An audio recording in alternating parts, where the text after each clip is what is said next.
Современное сведение звучит безвкусно, и сейчас я это докажу. Клиент записал у меня кавер на вот эту советскую песню. Правда, я ее свел как типичный современный звукач. Вообще без понимания задачи. Послушаем.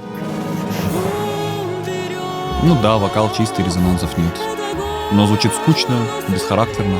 А самое главное, вообще не отражает эпоху 70-х. Ну нет у меня специального ретро-оборудования, чтобы это все нормально свести. Слышь, зато у тебя есть компьютер. Слушай, реально. А что если... В 70-е же не было цифровых эквалайзеров с удобным интерфейсом, поэтому формируют тембр сугубо плагинами с эмуляцией реального железа той эпохи. Так, самым частым способом сделать ревер тогда были эхо-камеры. Понял? Меняю современный ревер на винтажный в режиме чембер. А теперь самое главное. На мастер-шине использую ленточную сатурацию. Так в миксе появятся необходимые искажения и шумы, которые и сформируют ретро-звучание. Осталось поудалять все современные плагины с адаптивной эквализацией, подписаться, если интересно, и трек готов.